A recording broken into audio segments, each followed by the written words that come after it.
3,000 kilometres from Perth in the middle of the southern Indian Ocean, there's a state-of-the-art ship searching for MH370. After 11 years of haunting silence, a terrifying new discovery has just emerged in the mystery of Malaysian Flight 370. On March 8, 2014, the jet vanished without a trace, leaving 239 passengers lost and countless questions unanswered. Despite global efforts and endless speculation, the trail went cold. Until now. The disappearance of Flight MH370 is one of the biggest mysteries in modern aviation history. Let's remind you of the story. Shocking new evidence could finally reveal what really happened in those final moments. Was it sabotage? A cover-up? Or something far more chilling? Join us as we uncover the shocking findings about the Malaysian Flight 370 that could rewrite history. A glimmer of hope. A report by The Telegraph says Flight 370 ran out of fuel and crashed into the ocean after going off course. Despite massive search efforts across 46,000 square miles, only 18 pieces of the plane have been found, mostly on islands in the western Indian Ocean and parts of the Australian coast. The scattered debris was puzzling, but a discovery adds to the mystery. Scientists in Wales recently found a strange 6-second underwater sound. It was picked up near Cape Leeuwin, Western Australia, by special sensors meant to detect secret nuclear tests. The signal was recorded around the same time the plane disappeared. If the plane hit the ocean at 200 meters per second, it would release energy like a small earthquake, enough to be heard by those sensors, even from far away. But no earthquake data matched the signal. That makes it unlikely, but not impossible, that this sound came from Flight 370. Still, one big question remains. Why did it take this long to find the signal? And what really happened to the flight? An unexplainable anomaly. MH370 disappeared 9 years ago. The Malaysia Airlines passenger plane and all 239 people on board never seen again. Flight 370 left Kuala Lumpur on what should have been a typical trip to Beijing. On board were 277 passengers, 2 pilots, 10 crew members, and over 14,000 kilograms of cargo. The plane took off smoothly, and early communication with air traffic control showed nothing unusual. It was cleared to fly at 35,000 feet and passed from one control center to another. At 1:06 that morning, the plane sent an automatic message showing it had plenty of fuel. Minutes later, the captain spoke for the last time. Malaysian 370, request level. 370, we are ready, requesting flight level 340 to Beijing. 370, 32 right of takeoff, 9. Confirming contact with Vietnam's air traffic control. Then, everything went silent. The plane disappeared from radar soon after reaching a point called Igari. Strangely, radar later showed it turning off course, crossing the Malay Peninsula, and heading over the Strait of Malacca. The final radar contact came at 2:22 a.m. 3 minutes later, the plane's satellite system reconnected briefly before going dark again. Investigators believe the plane continued flying for several more hours before running out of fuel and crashing into the southern Indian Ocean between 8 and 9 a.m. No distress signal was ever sent. As hours passed with no contact, air traffic control grew worried. When they couldn't trace the plane, a global search began, one that would become one of the most difficult and mysterious in aviation history. A shocking revelation. When Flight 370 disappeared, the world was stunned. Most of the passengers were Chinese, and their families were left in shock, demanding answers that never came. Panic turned into anger as days passed with no news. The search that followed became the most expensive in aviation history. For 3 years, teams searched 120,000 square kilometers of ocean. Some debris was found, but it didn't explain what went wrong. No black box, no wreckage field. Just silence. With no solid clues, wild theories began to spread. Technical failures, hijacking, even government cover-ups. But nothing could be proven. The search was eventually called off. In 2018, the Malaysian government contracted the private company Ocean Infinity to resume the search for Flight 370 under a no-find, no-fee agreement, with Malaysia covering the costs if the wreckage was found. After 6 more months, they found nothing. The final report confirmed what many feared. Air traffic control lost contact, and no one knew where the plane went. What really happened that night? Did something fail on board? Or was there a deeper problem nobody saw coming? The plane was cleared for takeoff, but was it truly ready to fly? Doomed from the start.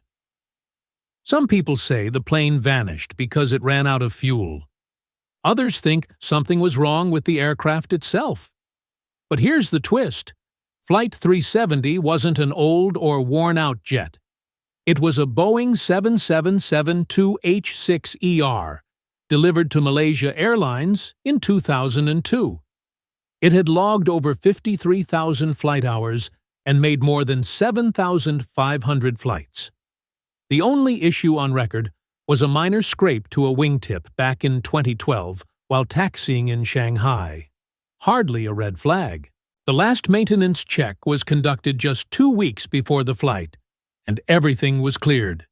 This model, introduced in the mid-1990s, is also one of the safest planes ever built.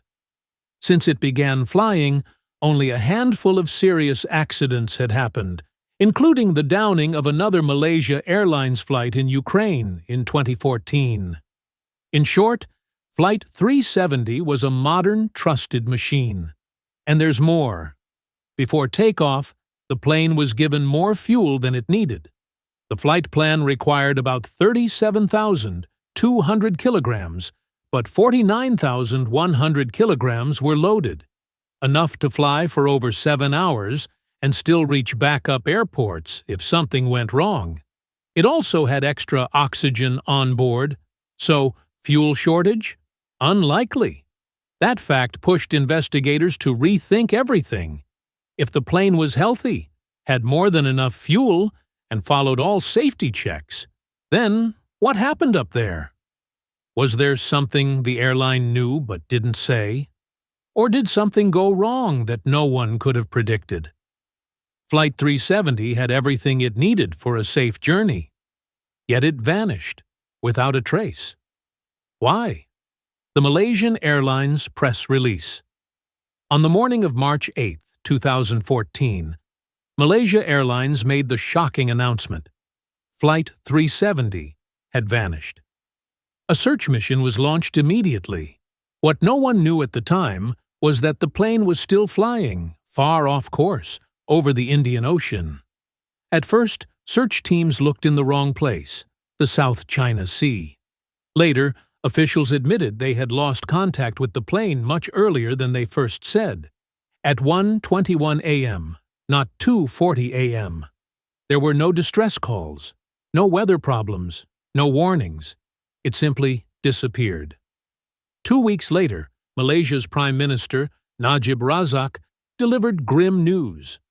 Based on satellite data from Inmarsat, experts believed the plane had ended its journey deep in the southern Indian Ocean, far from any land. With nowhere to land, it was likely the plane had crashed into the sea. Before this public announcement, Malaysia Airlines had already informed the passengers' families. Some were called. Others received a short, heartbreaking text message. The plane was gone, and no one had survived. On January 29, 2015, the Malaysian government officially declared the case an accident and confirmed all 239 people on board were presumed dead. Still, many people couldn't accept it. Reports of plane sightings began popping up around the world. None were confirmed. But the rumors pushed investigators to keep looking, hoping to find where the plane had really gone down. What they found, or instead didn't find, only made things worse. The wreckage remained missing, and the truth stayed buried beneath miles of ocean. Recent attempts to solve the mystery. On October 17, 2017, two companies, Fugro from the Netherlands and Ocean Infinity from the US, offered to restart the search for Flight 370. Ocean Infinity later shared a plan to search a smaller 25,000 square kilometer area where the plane was most likely to be. Malaysia agreed, but only under one condition. They would only pay if the wreckage were found. Ocean Infinity accepted and brought in a high-tech ship called the Seabed Constructor, owned by a Norwegian company, to lead the hunt. The ship reached the search area on January 21, 2018. It focused first on Site 1, the zone most likely to hold clues, based on how ocean currents could have carried debris. That area covered over 33 square kilometers, and backup zones were also mapped out just in case. By April, Ocean Infinity expanded the mission to include Site 4. Their underwater drones scanned day and night, covering over 112,000 square kilometers by May. They also swept through additional zones named Site 2 and Site 3. As the weather worsened, the final checks in Site 4 were called off. On May 23, Malaysia's new transport minister announced the search would stop at the end of the month. Ocean Infinity confirmed the mission had ended on May 31st. By June 9, 2018, the second major search for Flight 370 was officially over, still with no answers. In March 2019, 5 years after Flight 370 vanished, Malaysia said it was open to searching again, if solid new clues came up. Ocean Infinity quickly stepped forward, saying they were ready to search again under the same deal. No wreckage, no payment. They still believed the plane went down somewhere along the 7th arc, the most likely crash zone.